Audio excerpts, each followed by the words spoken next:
J- it will be Jansy and Hansen on the Lost Coast. And before I introduce them, I would like to tell you about the other talks that are coming up in the next couple of weeks.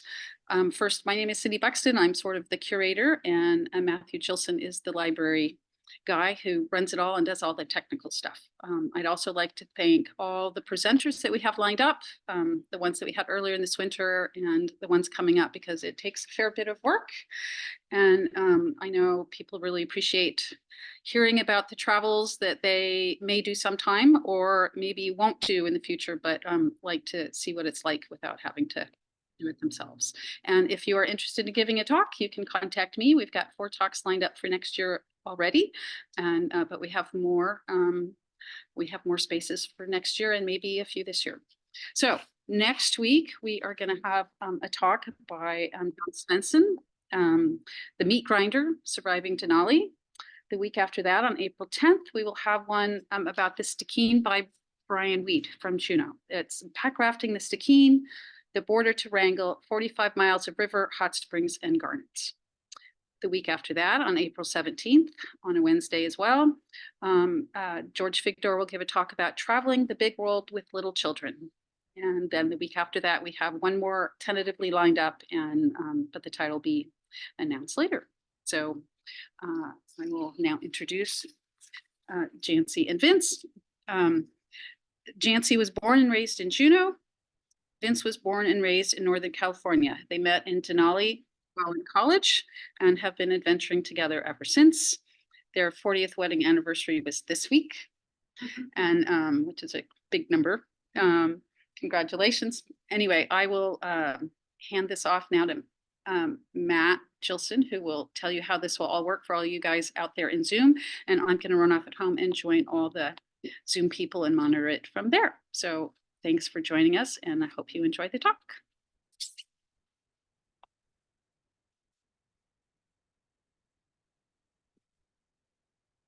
Are we ready? How the Zoom part will work? Yeah, you can share your screen and then. The Zoom people like the. Oh, I just.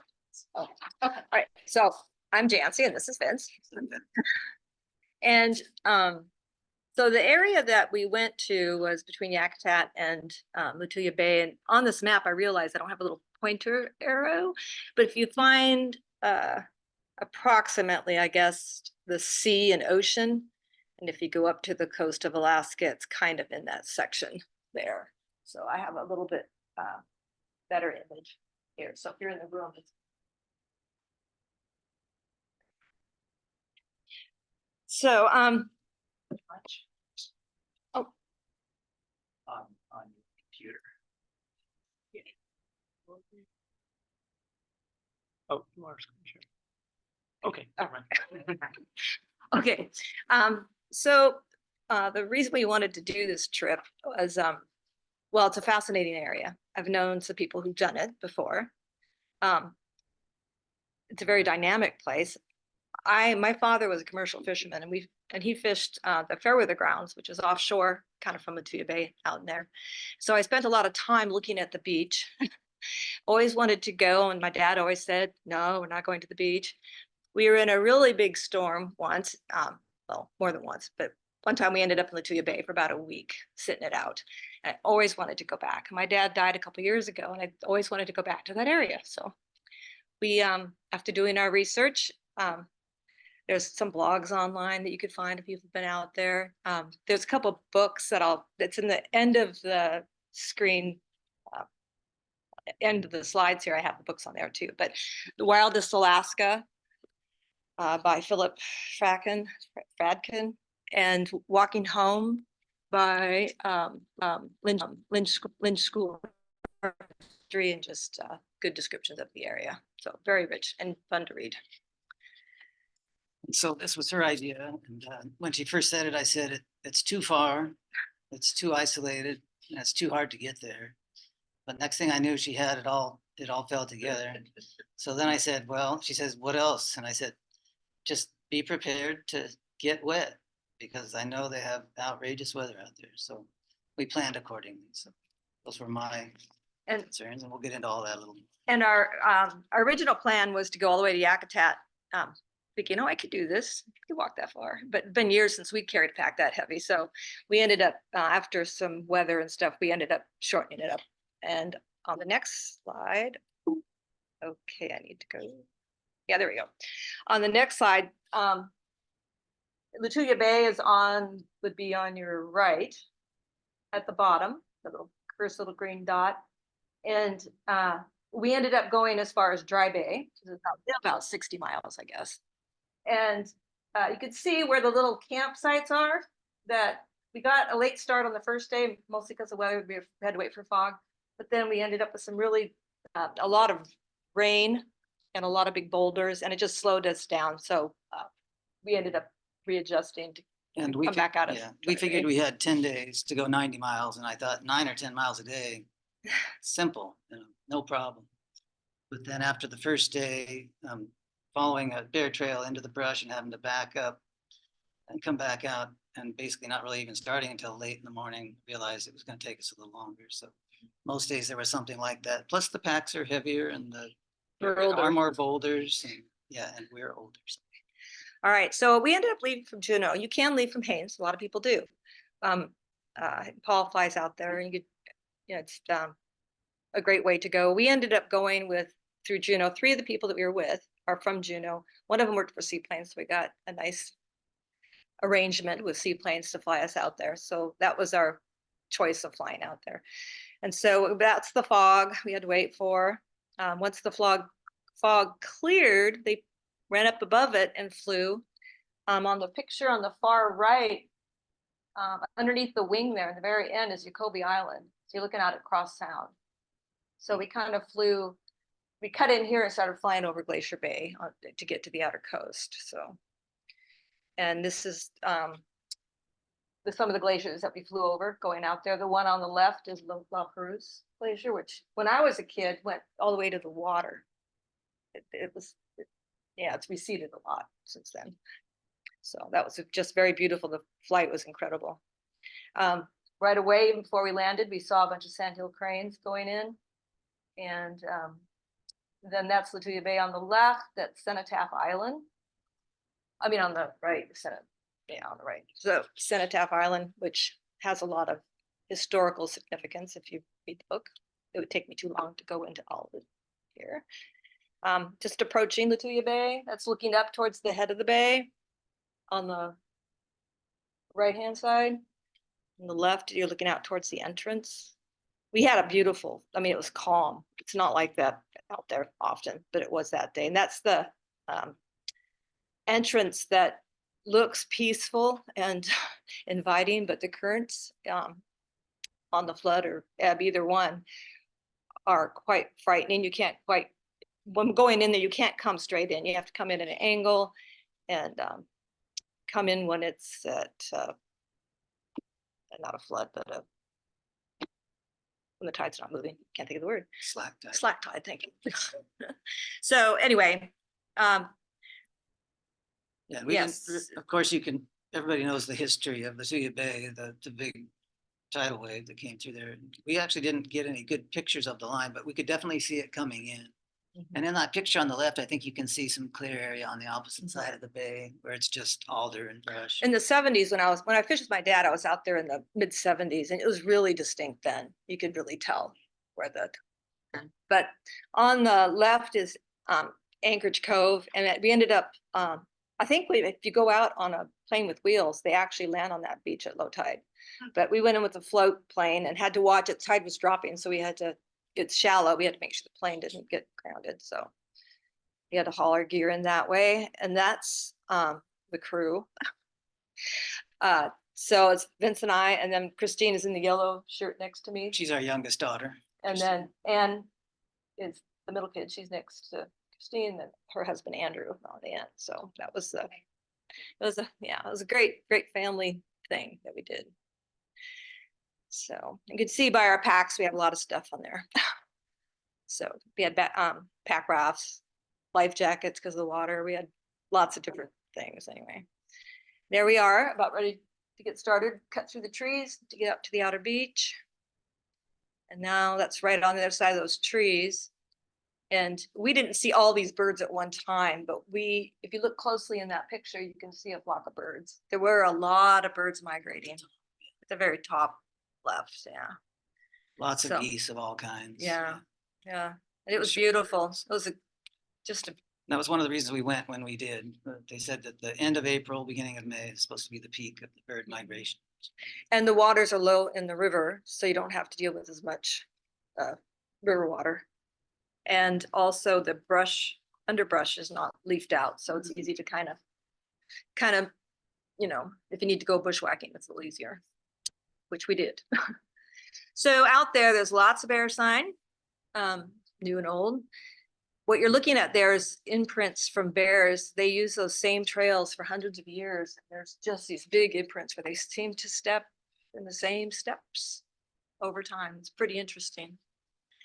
And you see that tree laying over the trail? Well, sometimes you hit a bear trail just right and you can just cruise along, but bears aren't people and they don't care if there's a tree. They'll just go under it. But there's a lot of, there's a lot of downfall. And so sometimes you get lucky and find a good trail, and other ones you run up against all these trees. And so you just say back to the beach. Someone told me once, if you don't look more than 20 minutes, because you'll just waste too much time. And I think there's a couple, we were hopeful, but we Yeah, spent too much time we looking learned at that on our trails. first full day. We thought we could shortcut one area and we started cut through the woods. It looked like a decent bear trail and pretty soon it was a rabbit trail. We finally turned around and we spent, I think, 2 hours going back to where we could get back to the beach. And then we found beautiful beach right there. So we wasted Wait a minute. 3.5, 4 hours. 20 minutes. Yeah. That's just on a bear trail. This is it's Eagle Creek, one of the first significant creeks. There's lots of creeks. Most of the big ones are named, but not necessarily. What's the deepest one you cross? Well, Probably the Fairweather River. Fairweather River, yeah. We haven't got- So this is fascinating picture because of the trees. And this puzzled me, and I talked to Danny Golf and snooped around trying to find some stuff. And in the book, Walking Home, he actually, I think, explains why you see the trees there, because there's no succession there. It's just beach, tree. There's no small shrubs. There's no anything else. But I'll read this caption to you. It says in 1893, in this map anyway, of You can Cape just Fairweather. That's a huge amount of the coast that just dropped into the ocean. It was Right. 3 miles further out. And in that 1898 earthquake, in 1899, they were so violent that areas of the coast rose and fell more than 50 feet. So, I mean, there were areas where you go 3 miles further and there'd be lakes, and those are all just gone. Yeah, it's fascinating. And so you have a lot of plate tectonics going on out there too. There's a picture I have on here that kind of shows them. So you have uplift from the glaciers melting. You have subduction with the Pacific and those other plates going under. But then you also have had these huge earthquakes that have dropped the shoreline. And I think that's why these trees are like that. I mean, they're just right up, old trees right up But next we to the don't know. beach. We're not scientists. But look at, so that's what you think. So that's the picture that shows some of the faults. I just thought this was really interesting. There's all these other small plates that have broken off from other, like the Pacific plate. There's a Yakutat plate, but they're all kind of just subducting. They're going underneath the American plate. But if you look at those lines, the little squigglies, if you look at those, are all little faults. There's just faults everywhere out there. And it's a very dynamic place. And there's earthquakes. And we know there's some really big earthquakes, but that place is changing all the time. It's just, you can't feel it when you're out there. It's just a real unique, dynamic, powerful place. So we're cruising along the beach. And those are Still. not skis on Christine's bed. They look like Those are her oars, paddles. paddles, they're called. Yeah. You'd be ready for anything. Yeah. Sand ski. Yeah. So anyway, along we go. This was the first creek that we had. It was such a small creek. It wasn't very deep, and it was pretty passive that time of year. So we just used one boat and shuttled people back and forth because didn't take that long. And that's right after that creek, right behind Vince's hat. There is where the creek is. That was our first night, and you can see the weather's changing in that picture. The snow is No coming, problem. the snow, rain. At that point, you couldn't really even tell it was raining. It was Yeah. like, We were just you didn't get wet. That tarp in the background is definitely have a tarp.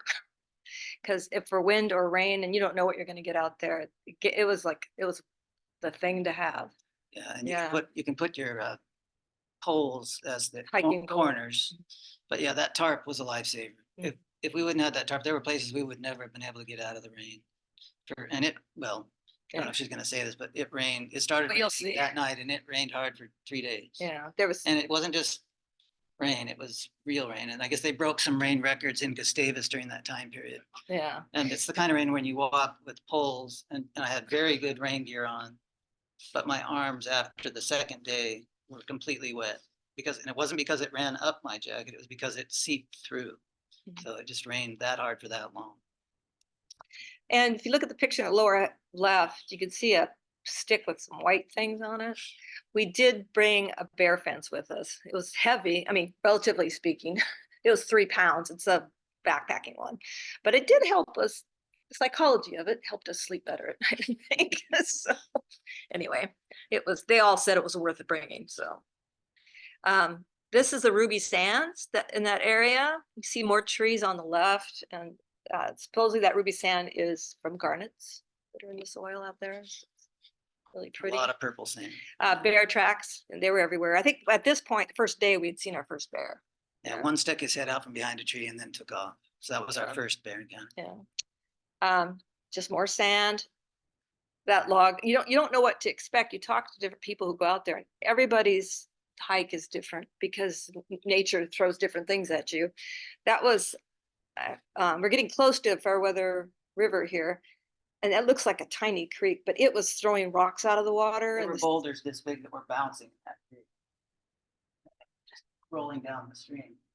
And this was a gigantic pile of trees. And when we first got to it, we really weren't sure where we were going to go or if we were going to make it across. And we went up above it, and we hit very steep banks of silt, sand that you could not climb up. They were so high that they would come down on you, just where the water went through, and it was a narrow canyon. So eventually we figured out a pathway across the trees, and we fed our packs across, and eventually got across.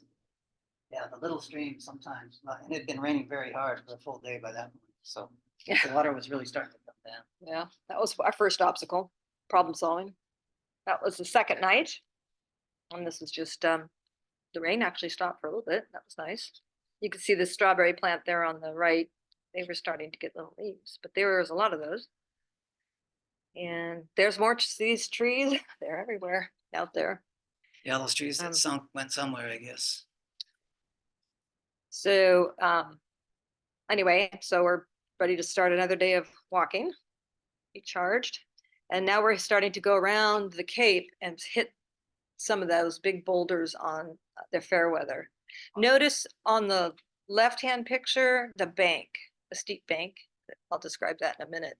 But this is the section they think might have dropped during the earthquake. So getting ready to cross. That's the Fairweather River.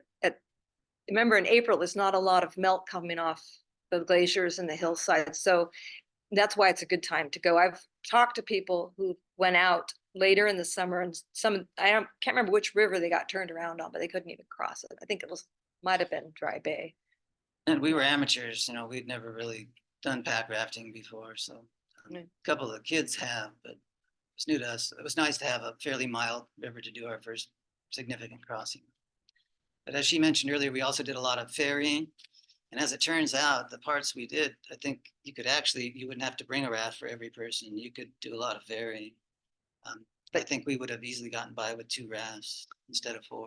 Some of the areas are pretty big though. Except here, this would have taken a while here because you had to go up and then across.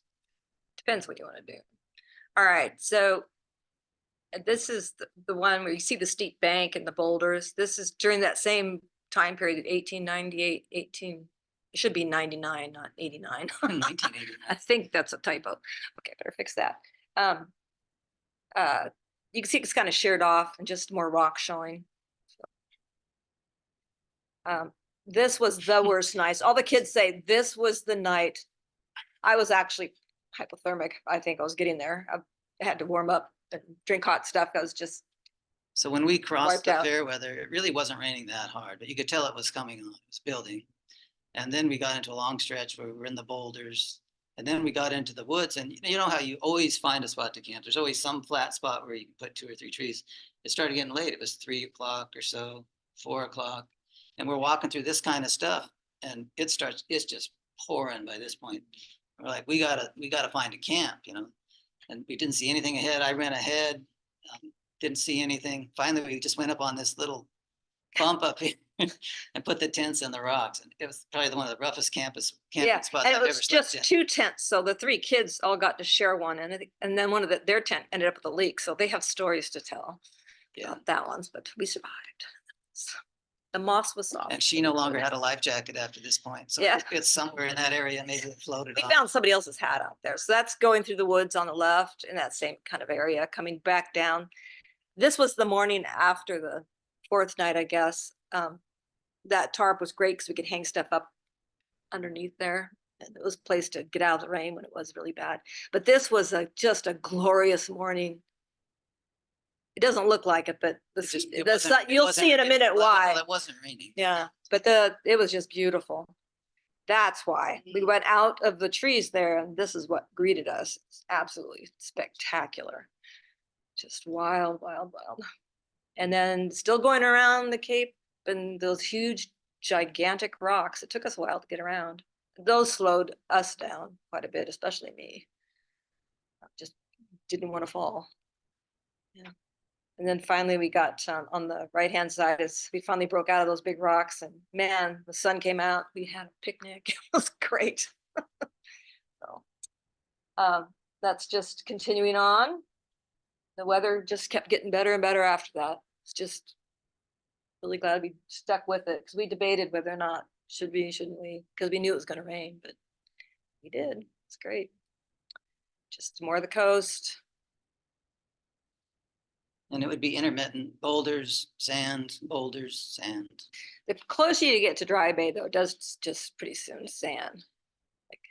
And now it's leveling out. Yeah. Someone asked earlier about the glass balls, and of course she had seen, her family has quite a few of them from fishing out there, and we thought we'd see a lot of people have said they've seen many, but Christine, you know, we all walked in a straight line, and we went 60 miles, but I think Christine probably went the full 90, because if you looked at back and you looked at the tracks, she was everywhere. She was up here. She wanted to find a glass and ball. She was like dog tracks. You know, if you take your dog with you and your dog just kind of, she walked a long ways and she did not find one glass Yeah. ball. So But lots of spider. Well, you'll see. that's a Nice. Spider-Man. So the picture on the left, we already had one bear encounter, which, I mean, it was just scared off to the woods. That one, that's where they're facing the woods, because on the left-hand side, there's like creek that comes out there. And this bear just appeared between the trees, big, and you just staring at it. It's kind of weird behavior. So it kind of put us on alert a little bit. And we were being super cautious at that point, but we started moving people. And then we never did see it. He came towards us behind the logs on the left there. And we did. He came out over here, and then he kind of disappeared for a while, but then he came back out again and he was getting ready to cross, and we were still here. So we started sending people across with gear, and we waited with bear spray and such, and then eventually the last of us left and he was in here, and then he went up on this hill. So before the last person, he was up in there somewhere. But we never saw him again after that. Just his behavior was a little strange. Anyway, more sand, and this is But where it's their territory, and they pretty much are nonchalant about people. It's like, I think I'll check it out.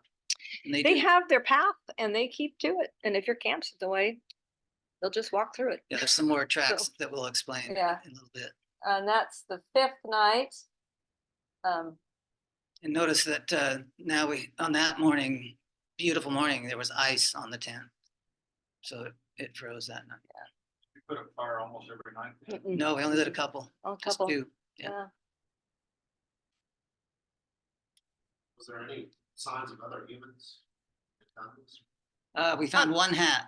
But we didn't see a soul Yeah. the whole time. But people do, but they,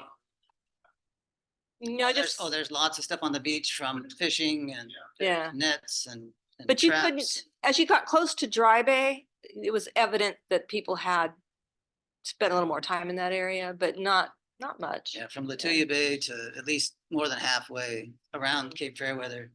Other than the hat we found up in the woods. We didn't find the rest of the person. But we There's a found bear track. Can't really tell, but how big that is, but there were some big tracks. Yeah. And one of our many breaks. on those long beaches, you look back and you swear you can see the last place you stopped. Yeah. We always Even looked for a good track. log to sit on. That was our, You tested how heavy that's where we wanted to go out there. oh yeah. There, Most of us were at around 45, although Andrews was a lot heavier, his was like 55 or something. but they bought, well, anyway, yeah. And I like to go light. I mean, anything, I need one spoon. I don't need a cup if I've already got something else, you know, but it's still Pack rafts. pack wraps and, or That'll add 5. They just, Christine's the photographer, she took that, just breathtaking and very special, very wild, incredible spot.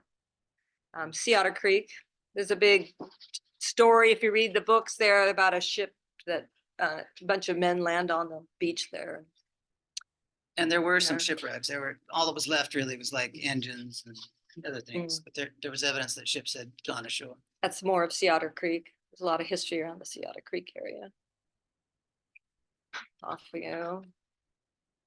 One of the crossings, a lot of waiting, you know, I think in the summer, if you wait till like end of May, June, these are much bigger creeks and rivers. There's a lot more water that's gonna flow out.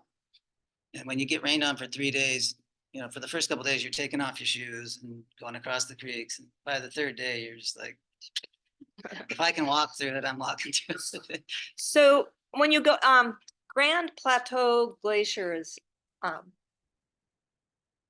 there's the glacier and then there's the lake, and the lake outflows and it's real steep, and we never actually went around to look at it, but we were told that it's not really, it's pretty steep and rocky and not to cross in front of it.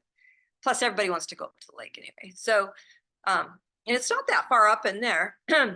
And so our first attempt, we're on the left hand, Andrew's on bear trails. There's bear trails there. So we followed it for a while, and we were trying to figure out where we wanted to come out. We thought we had calculated right. We didn't. We ended up Notice the Devil's Club on the left. in the Devil's Club a little bit. You're in the Devil's Club. And it was getting later in the day. I thought, well, even if we do get to the lake at this point, we won't be able to spend much time there. And then we understood that there wasn't a lot of good camping, and just, it's not, you could probably camp up there, but we thought, nah, let's just turn around and go back to the beach and just take another look tomorrow. And so that's what we did. But it's just beautiful in the woods that time of year. None of the Devil's Club is leafed out yet, so trying to get through all that is It's relatively just the easy. spines, yeah, Yeah, no as leaves. you can no leaves. see through the woods. It's just, yeah, it's beautiful. But that ended that's up what being we did. That ended up being a really good decision because it was a beautiful night on the beach there. This is us drying everything out because everything was wet. We finally could just pull everything out to dry it. So that's what we decided to do. And we loved this place. It's And just, is that Cape Fairweather back there? yes, way in the background, and you can see Cape Fairweather. So we've come that So far. we knew we had gone a ways. Yeah, making time. That same campsite with a beautiful sunset. It's just really Yeah, that was probably the spectacular. prettiest night, and it was unplanned, you know. We could have been going through the Devil's Club. late But we in the dark, didn't. So Spectacular. So it's more of the same. And then we decided to change our look a little bit closer at things. So we ended up following the coast a little bit farther on a bear trail. So that's what I'm on there. And that was a beautiful view. And then our it was, second route, you can see the bear trail on the left. It wasn't all bear trail though. You had to bushwhack too. it was really good right up until we were within, a quarter mile of the lake, and then it just turned into brush again. The lake was really low. And so, I mean, it depends on when you go and what it's like. Just it's different for everyone, I think. So a little more bushwhacking, and then made it to the lake. And that lake, you'll see it in a minute, I believe is about 7 miles long back into the glacier. And you So- brought a bag of Bavarian beef sticks, That was our, and that was motivation for everybody. yeah. And once we got there, that's what we wanted to do. We spent at least a couple hours just exploring, and we didn't go very far really. I mean, I think I would have loved to have gone more But you can into see it, the but- glacier way back there. It's a huge lake. So that's So in the very back is Grand Plateau Glacier, which is melting pretty fast. So this was, part of is trying to, when we were planning this, we wanted to make sure the lake wasn't frozen. So by using, I think I talked to Eric Stevens, right? And he told me about the EO browser and the satellite images that you can get there. So I was watching it, like, just seeing what was happening with the ice. And so about a week before we went, in the lower left, you can kind of see where that small, I wouldn't call it bay, but where the lake is there, where it empties into the stream. We actually crossed not far from that stream. So that lake is huge. Waterfall comes out here. We probably hit the lake.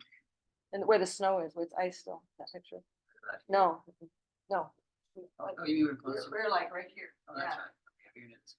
So we paddled out in here, around, and you probably up around to here.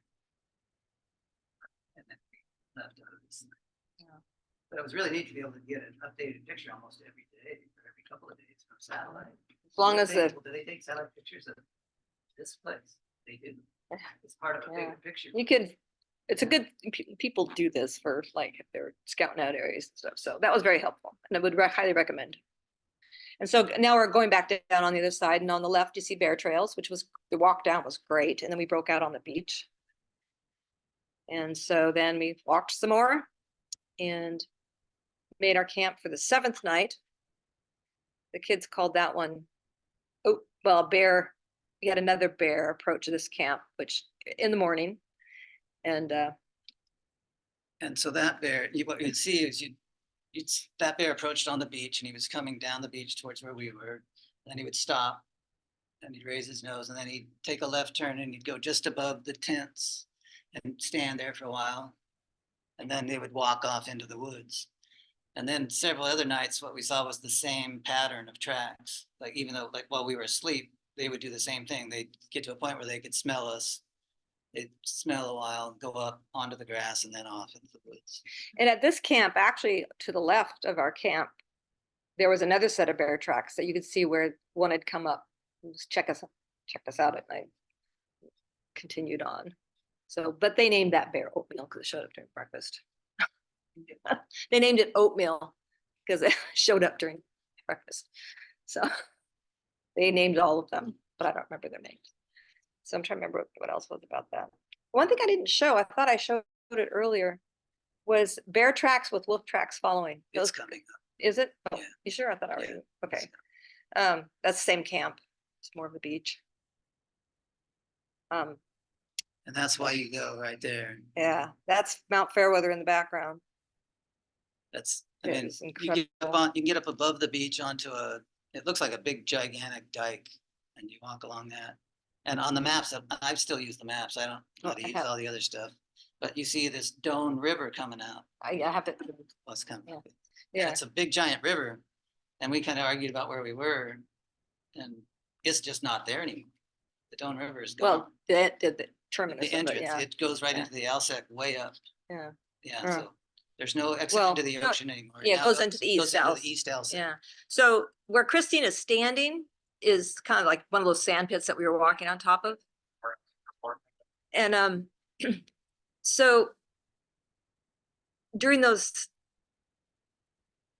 during that series of earthquakes, I think it was one at Lituya Bay in 1958, it rearranged a bunch of the land. Some of it sunk, some of it raised, and they're pretty sure it caused the dome to flow into the East Alsec.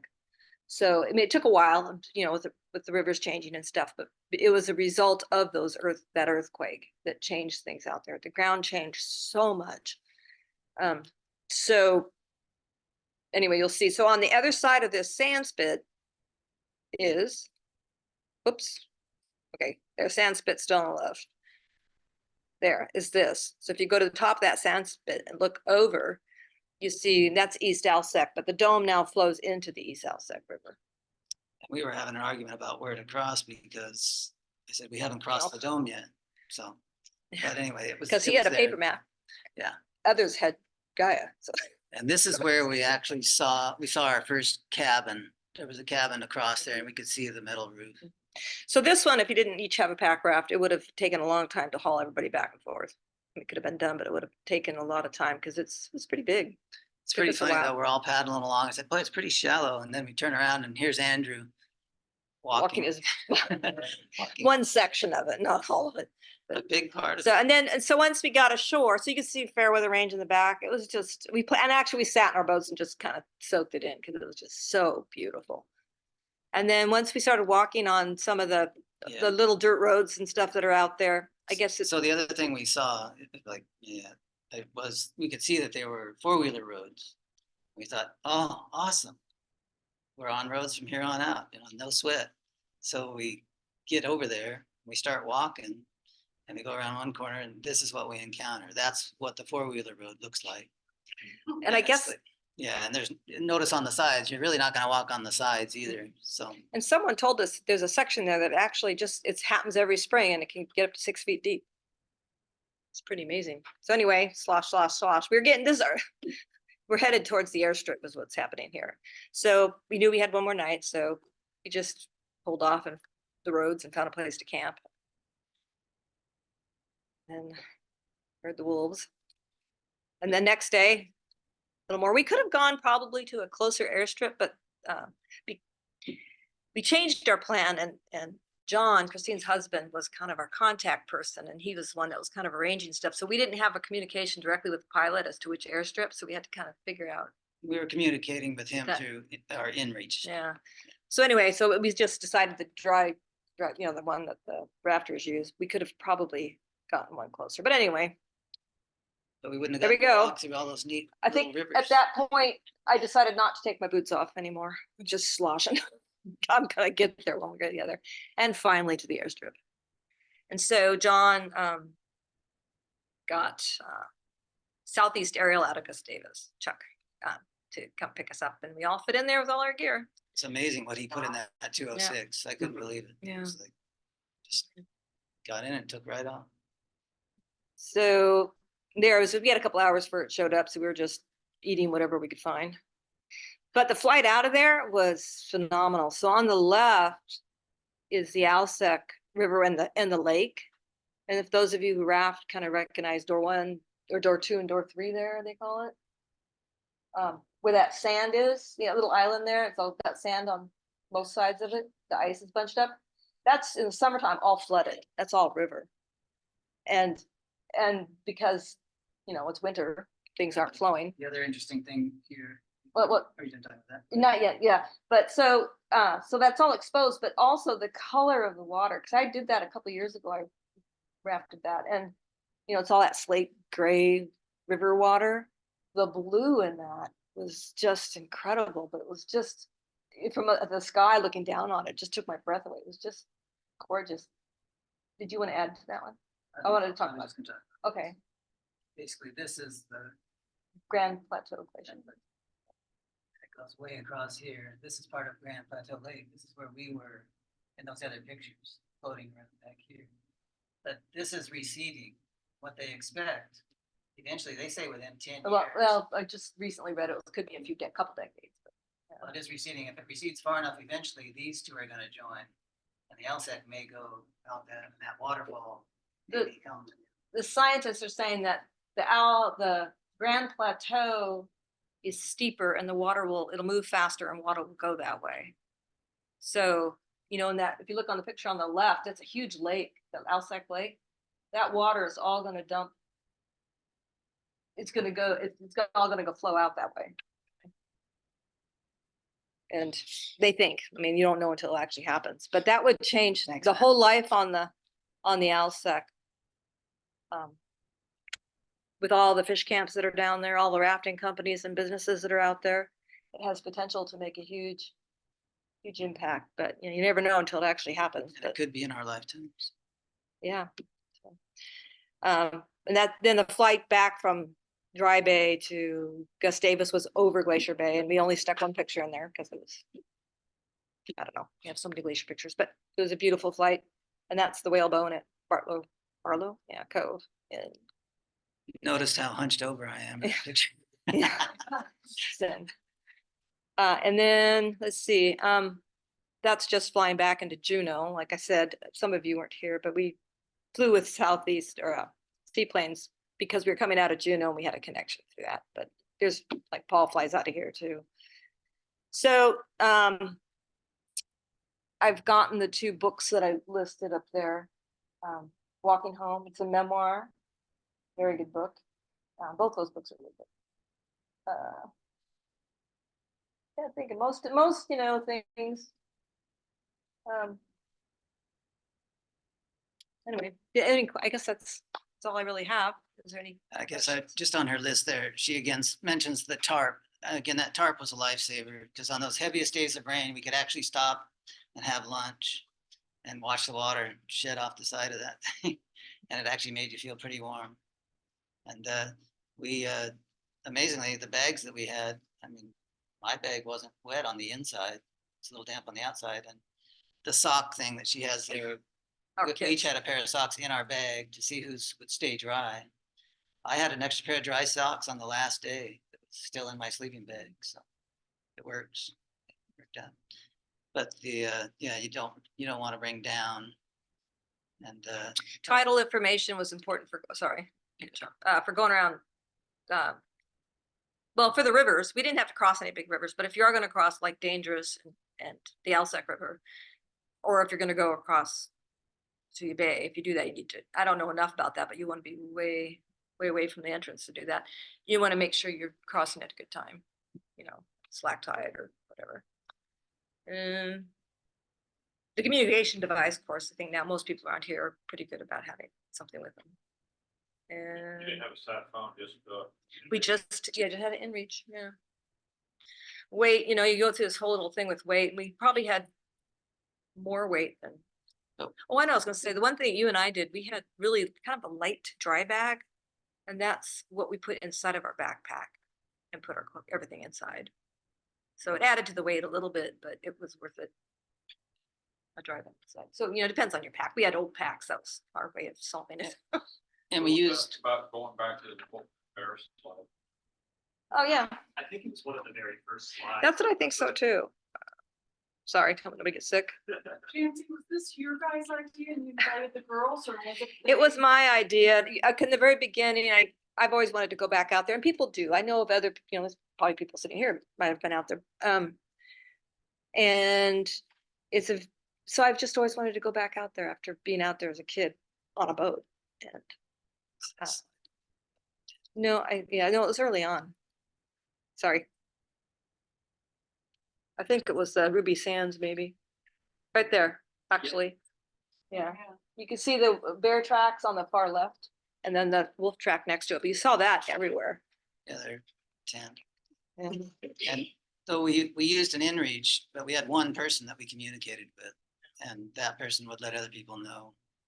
And then I guess was it the second night somebody didn't? well, no, we didn't, because I got kind of wet and cold a couple nights, and so I was usually one with the radio and or the thing, and I just wanted to get in my sleep bag, drink something hot and stay warm, and I just kind of forgot about it. And I guess my sister started pestering John, like, we haven't heard from them, like, are they okay, whatever, but he just was Mr. Cool. Did you They're do it fine, at they're night fine. Check in, or did you? Yeah, I told them usually at night, we give our location, and it would just be a location I set them so they know where we were. And then I forgot. And then my sister, the worrywart, was kind of like, John knew that it was raining hard. because I We knew that we'd be hunkering down. And we did stop early on those days. When it was raining that hard, we would stop earlier. So no. like I said, I think we could have done the 90 miles without any difficulty, except the weather was big. The boulders just weren't expecting to go slow there. And then following the wrong path on a bear trail. Couple and times. Losing time there a couple of times. Yeah. The advice that people gave her was really good. You get as close as you can to where the beach ends and then start looking for your bear trail. Don't look early because you'll end up on a bear trail too soon and then you'll be in the rabbit trail. Yeah, and don't spend more than 20 minutes looking. Sarah has a question online. Oh, is that under the chat? Okay. So where is the question? Ooh. Yeah, on the campfires, again, we just had Oh. a couple. And then when it was raining so hard, it had to be under the tarp. We thought, who's gonna stay? Is anybody gonna stay out here? No, okay, well then let's go to bed and not light the fire tonight. Just get warm, stay dry. Oh, did you want me to use the raise hand? No. Okay, all right. No sat phone. Yeah, we answered that one. Just an in-reach Okay. device. And And it was I have a Jansy. question. sure. I've heard about people using fat tire bikes, Mm. in parts of the outer coast. Looking at the pictures, it looked like pretty horrendous terrain. Would you recommend trying to? If bike you're- any part of If it? you do triathlons and all the mountain runs and Or that just kind of Well, stuff, get an going ar- exercise of carrying your bike for miles. and miles. I think you're good up until like, even past Dry Bay probably a little ways. But then, once you get going around the Cape You're with all the talking big about rocks, coming from Yakutat. yeah, If you coming came- from If you Yakutat. came from Yakutat, you could go quite a ways and have to do a couple of crossings. But if you're packing all your gear and you got a bike to carry, especially when you get in some of those bear trails and stuff, Because I read the some rocks, blog where they were riding on their bikes. They were actually going from Yakutat to Gustavus, and they ended up with their pack rafts, bikes on their pack rafts, of course. And they did a whole different route on Grand Plateau. They went more inland and found there's a ravine or something. They went down. So, people have to kind of figure out what you want to do. I have a hard time picturing us doing it on Yeah, bikes. no. Dragging a bike, it was treacherous enough going around those rocks. I can't imagine a bike. Sharon asks, what are sacred Oh, socks? those are your special socks that you keep dry. So you have a dry sock to look forward to. So the ones you keep in your sleeping bag. That's what started with Annie and Andrew. We have our sacred socks. So that became a thing.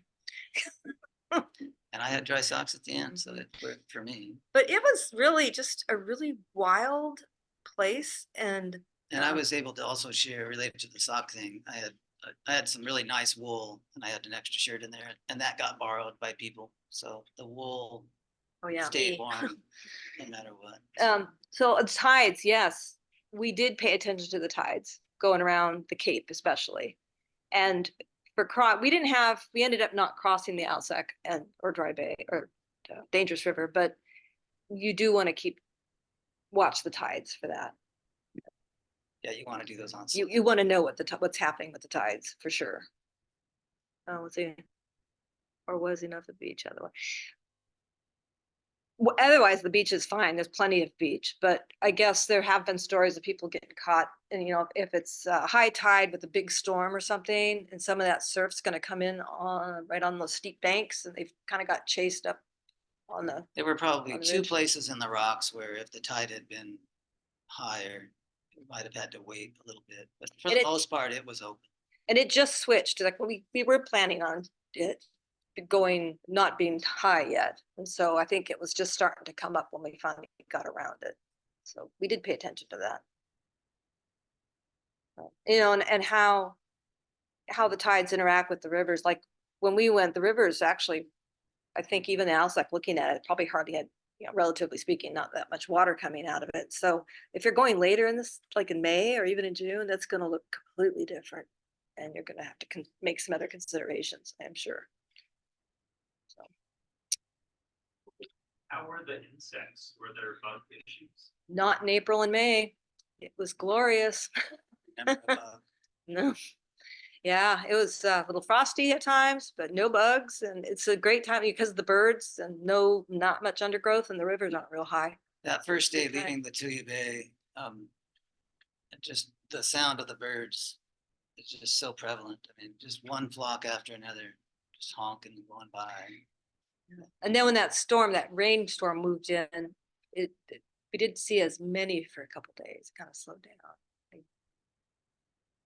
The other thing I noticed was that when we would camp, there's all kinds of little trees along the edge in a lot of the places, especially where we would camp. And if you just sat there and watched the little trees, all kinds of little birds would come by and they'd be going from tree to tree, all going north. But, the little birds as well, Yeah. red poles and chickadees, Wilson. warblers, lots of Yeah. different kinds of warblers.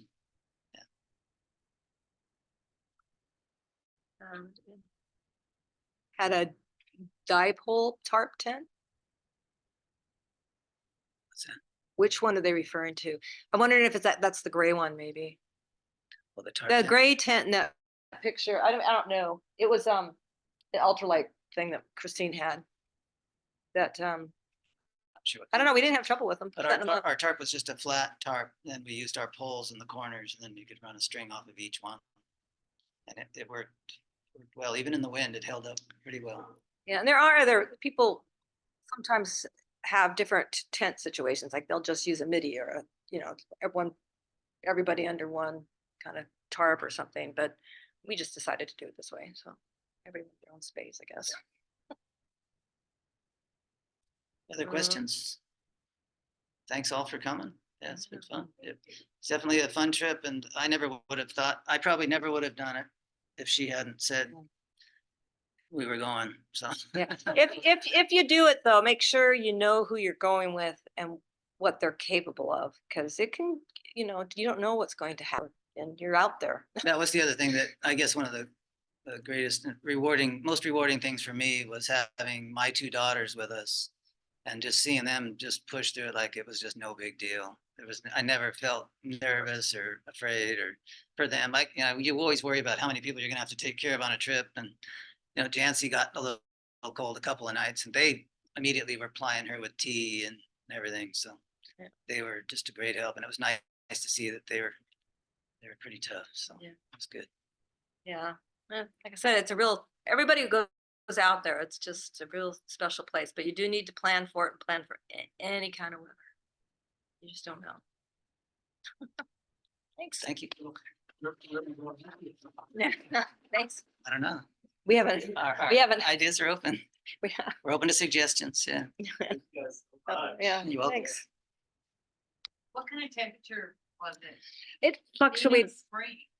Well, we had frost one morning. It was so that, like 40s, 30s. Oh. 20s actually at night. It got down into the 20s. Yeah.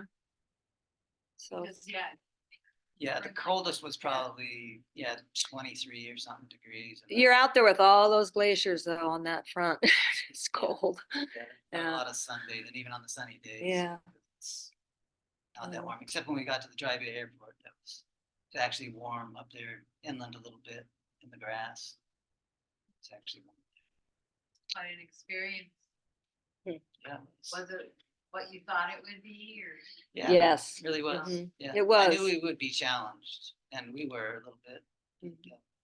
Yeah, I Well, think we we're- also lost one of our fire starters. One of them. Yeah. Well, So Flint, yeah. Show us, did you have pictures, spider helmets or Oh, something? no, she ended up not showing them. I didn't get a picture on, but we know where she's holding that tree up. Yeah, Okay, they're all through there. She kept saying every other step was a Spider-Man kid helmet. So she kind of freaks out when she sees one in the store now. Yeah. It's like a big, I don't know. Car. It's just wash up from. They must have gotten on a cargo thing, maybe a container got knocked over or something. I don't know. To have that many there, there's no other explanation. Yeah, that I could think of. I think it was Sitka that got the rubber ducky invasion. One of the boxes fell off in a big storm, and it eventually came open. They all escaped. Yeah. Floated onto the beach there. Yeah. It's quite a while ago already. Well, yeah, but yeah. What you want to know what you're getting into out there, because it's definitely Yeah. wild. Like we going over those rocks. I'll be 65 next month, and I didn't want to break a bone, so I was going very slow, and it probably slowed us down a little bit. But I was just, And I saw the pilot this week that took us out there. I said, hey, he said, "Oh." I said, hey, you been out to Lituya Bay lately? He says, no, you guys are the last ones I took out there. Wow. yeah, So it's just now coming up on the time where people might start out again. But there's not a lot of people. I mean, it's, mhm. if you see There are anybody, there are some tour companies that take people out. But they do it a little bit differently. they spend more time around the glaciers. Yeah, yeah. Neat So would it experience. be better to take a big boat out there like when you were kids? If you want No, it's a if wild- you want to go to Lituya Bay, but then you got to get in there. So when you guys, You need to know what you're doing to go in there. Yeah. It's a pretty wild. Plus you read these books, and like one of the guys that wrote, I think it was in this one, he said if he knew when he went in there and did all kinds of, I don't know if he was a geologist or whatever it was. And he said that if he would have known now what he knew then, that he knew now, he probably wouldn't have spent that much time. It's just so dynamic. It's changing. I mean, even recently you see where there's earthquakes in that region. I mean, there's several plates, the Yakutat, something like a microplate, there's several of them. And they're all merging together and shoving under, and there's all these faults, the Lituya Bay fault, the Fairweather fault, and over by Yakutat, there's even more. You know, during that 1958 earthquake, an island completely disappeared, just sunk, gone. There's Yeah. people on it. And That one boat had just departed because they were picking strawberries or something. They left, and the earthquake happened, and their friends on the island just disappeared. Amazing. And the natives, you know, their names for the places out there are appropriate. They talk about it as land that doesn't stay put or No, things like that. And yeah, we Yeah. didn't acknowledge that much, but they were also there when La Perouse and Cook. who? The Or who frigate? who was the other? No, who was the What? other Sherikov? explorer? Yeah, Uh, the Russian explorers. Yeah, When they came through, they all lost people in there. Someone Mhm. lost I all think of the their lifeboats. Tlingit there. people did too. I think it was Tlingit people people, from the Hansen, from the Chilkat area that went out there and hit the entrance at the wrong time, and their boat disappeared. So it's those current, I don't know if you're familiar with those currents, are just, you have to come in at an angle, and you have, especially on the ebb, you have outflowing and against these big ocean storms, and it's just incredible going in there. I mean, it was kind of scary. I remember how tense my dad would be going in there, and when he fished, I wasn't with him on that particular trip, but one storm when he went in there, the boats line up because they're waiting for the right tide. It's already a big storm, so they're always dealing with huge seas, and so they're lining up to go in. And I think he watched one boat go in, saw another one go in. I think he was third in line, and when he went in, the tide must have switched or something. He said he went up, and he had like a 42-foot trawler. It was a pretty big boat. He went up and sideways, and he didn't know what was going to happen. But then he ended up correcting it and got in, but all the boats behind him turned around. That was the end. So pretty wild stuff. Yeah. You can't have, you could feel the restlessness out there. I really recommend these two books. They're just phenomenal with the history. They really give you that feel of mystery, and some of even the Tlingit stories from that area. They're just really profound. Yeah. Mystical. Do you know about the Lituya?